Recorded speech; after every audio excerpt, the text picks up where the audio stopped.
Dear students, Durga tutorial के online classes में आपका स्वागत है। हम आपको पढ़ाने जा रहे हैं 12th क्लास फिजिक्स का रैपिड प्रिपरेशन कोर्स। इंट्रोडक्शन के बाद ये मेरा पहला लेक्चर है। इसमें हम आपको ऑब्जेक्टिव सपोर्टिंग मटेरियल की जानकारी देंगे।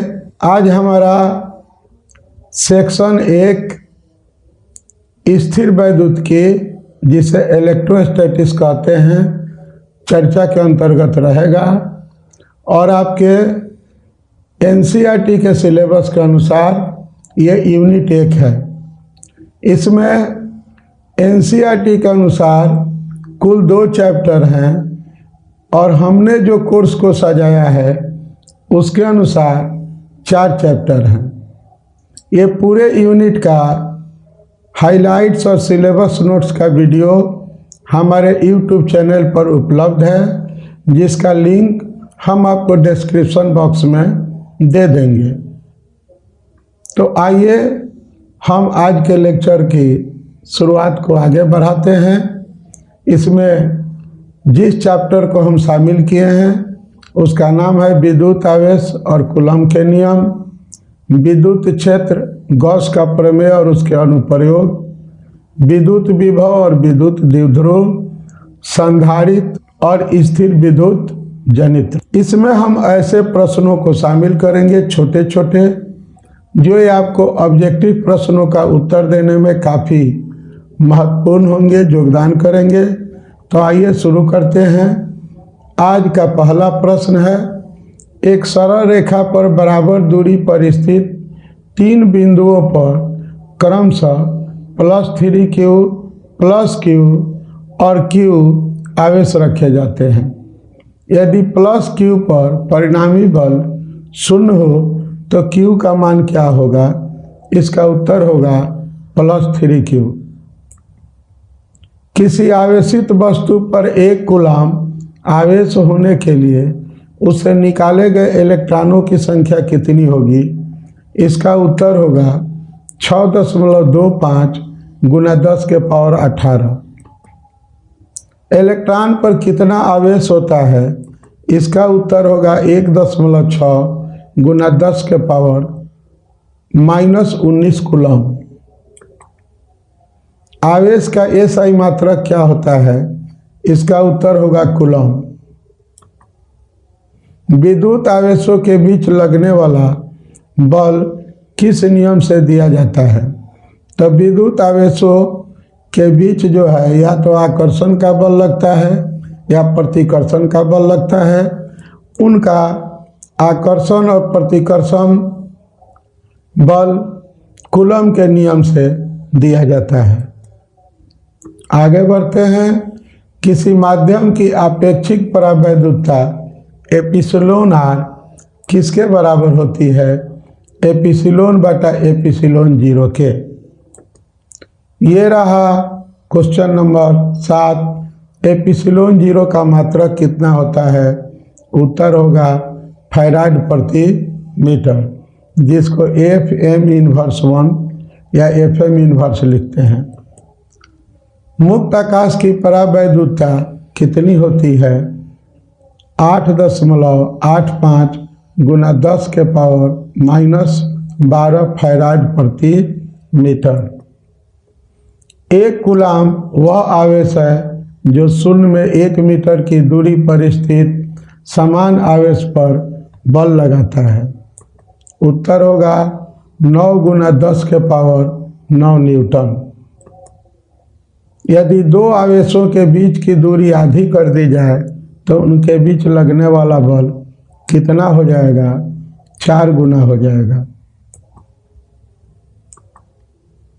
यदि 2 आवेशों के बीच की दूरी दुगनी कर दिया जाए तो उनके बीच का बल कितना घट जाता है? 4 गुना घट जाता है। किसी परावैद्युत का परावैद्युतांक यदि एप्सिलॉन r हो और उसमें निमग्न 2 बिंदु आवेशों के बीच क्रियाशील बल F हो, तो परावैद्युत को हटा देने पर उन दोनों आवेशों के बीच क्रियाशील बल का मान हो जाएगा। उत्तर होगा एप्सिलॉन आर एफ। जब किसी वस्तु को आवेशित किया जाता है तब उसका द्रव्यमान क्या होगा, घटेगा या बढ़ेगा। कोई वस्तु क्या खोकर धन आवेशित होती है, इलेक्ट्रॉन खोकर धन आवेशित होती है। दो आवेशों के बीच आकर्षण प्रतिकर्षण बल का क्या नियम है। जैसा बताया कि दो आवेशों के बीच आकर्षण और प्रतिकर्षण बल कूलॉम के नियम से दिया जाता है। यह नियम है कि आकर्षण या प्रतिकर्षण का बल आवेशों के परिणाम के गुणनफल के समानुपाती और उनके बीच की दूरी के वर्ग का व्युत्क्रमानुपाती होता है। किसी वस्तु पर आवेश का परिणाम किसका गुणज होता है, इलेक्ट्रॉन के आवेश का। एक स्थिर विद्युत आवेश उत्पन्न करता है केवल विद्युतीय क्षेत्र। एक बिंदु आवेश Q से r दूरी पर विद्युत क्षेत्र की तीव्रता का परिणाम कितना होगा, 1/4 पाई एप्सिलॉन 0 Q/r², जैसा कि आप स्क्रीन के ऊपर देख रहे हैं। आवेशित खोखले गोलीय चालक के अंदर विद्युत तीव्रता कितनी होती है, उत्तर होगा 0। किसी आवेशित चालक के ठीक बाहर किसी बिंदु पर विद्युत क्षेत्र की तीव्रता पृष्ठ घनत्व की 1/एप्सिलॉन 0 गुना होती है। किसका प्रमेय है, कूलॉम का प्रमेय है। किसी आवेशित चालक की सतह के किसी बिंदु पर विद्युत क्षेत्र की तीव्रता क्या होगी, सतह के लंबवत होगी। यदि गोले पर आवेश 10 μc हो तो उसकी सतह पर विद्युतीय फ्लक्स कितना होगा, 36 पाई गुना 10⁴ मीटर स्क्वायर प्रति कूलम। चालक पदार्थ से बने असीमित आवेशित पतली चादर की सतह के निकट स्थित किसी बिंदु पर विद्युतीय क्षेत्र का मान कितना होता है, उत्तर होगा σ/एप्सिलॉन 0। यदि समरूप विद्युतीय क्षेत्र x अक्ष की दिशा में हो तो समविभवी तल होगा yz तल में।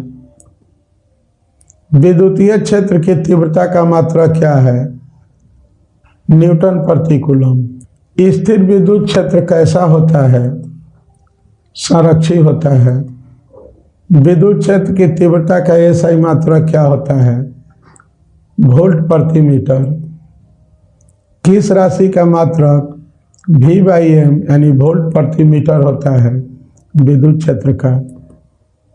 किसी द्विध्रुव को एक समान विद्युत क्षेत्र में रखा गया हो तो उस पर परिणामी विद्युत बल क्या होगा, हमेशा 0 होगा।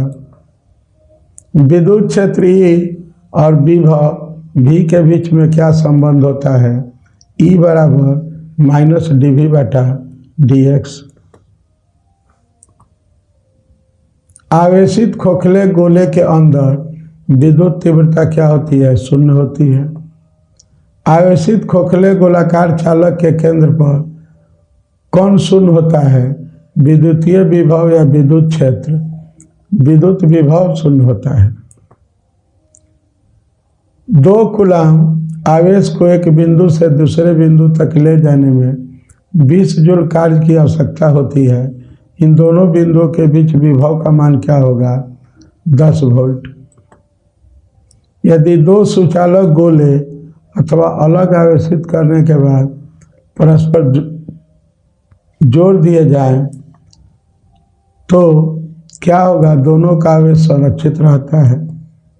यदि एक छोटे विद्युत द्विध्रुव के अक्ष पर केंद्र से r दूरी पर विद्युत क्षेत्र E1 हो तथा द्विध्रुव के लंब समद्विभाजक रेखा पर 2r दूरी पर क्षेत्र की तीव्रता E2 हो तो E2 कितना होगा, तो E2 बराबर होगा E1/16 के। विद्युत क्षेत्र में किसी विद्युत द्विध्रुव को घुमाने में किया गया कार्य क्या होता है, W = P1 - cos θ, जैसा कि आप स्क्रीन पर देख रहे हैं। विद्युत द्विध्रुव आघूर्ण का एसआई मात्रक क्या है? Coulomb metre. किसी संधारित्र की धारिता का मात्रक कितना होता है? फैराड। वायु में गोलीय चालक की धारिता किसके समानुपाती होती है? त्रिज्या के। जब समानांतर पट्टिका वायु संधारित्र की पट्टिकाओं के बीच की दूरी बदली जाती है तब संधारित्र की धारिता पर क्या असर होगा? तो संधारित्र की धारिता घटती है। समानांतर पट्टिका वायु संधारित्र में जब वायु के स्थान पर उच्च परावैद्युत नियतांक का एक माध्यम रखा जाता है तब संधारित्र की धारिता क्या होगा? बढ़ती है। भिन्न धारिता वाले 3 संधारित्रों को श्रेणी क्रम में जोड़ा गया है। संधारित्र पर आवेश किस पर निर्भर करता है? संधारित्र की धारिता पर निर्भर करता है। 3 संधारित्रों जिनमें प्रत्येक की धारिता C है श्रेणी क्रम में जोड़ा गया है, उनकी तुल्य धारिता कितनी होगी? C/3। संधारित्रों के समानांतर संयोजन में जो राशि प्रत्येक संधारित्र के लिए समान रहती है वह क्या है? वह है विभवांतर। समान धारिता के 3 संधारित्रों को श्रेणी क्रम में जोड़ने पर तुल्य धारिता 6 μF होती है। यदि उन्हें समानांतर क्रम में जोड़ा जाए तो तुल्य धारिता कितनी होगी? 54 μF। वांडी ग्राफ जनित्र क्या उत्पन्न करता है? कई लाख वोल्ट का विभवांतर। 64 समरूप बूंदें जिनमें प्रत्येक की धारिता 5 μF है मिलकर एक बड़ा बूंद बनाते हैं। बड़े बूंद की धारिता क्या होगी? 20 μF। एक विद्युत गोले की धारिता n गुनी बढ़ जाती है जब इसे एक बोधित सकेंद्रीय गोले से घेर दिया जाता है। उन गोले की त्रिज्याओं का अनुपात क्या होगा? n/n-1। एक विद्युत चालक के लिए कौन सा अनुपात स्थिर रहता है? दिया गया आवेश बटा विभवांतर। गोलीय चालक के रूप में पृथ्वी की धारिता कितनी होती है? 711 μF। इसी के साथ हमारा आज का लेक्चर समाप्त होता है। इस वीडियो को देखने के लिए हमारे तरफ से आपको धन्यवाद। पसंद आया हो लाइक कीजिए, उससे अधिक पसंद आया हो दोस्तों में शेयर कीजिए, मेरे चैनल को सब्सक्राइब कीजिए।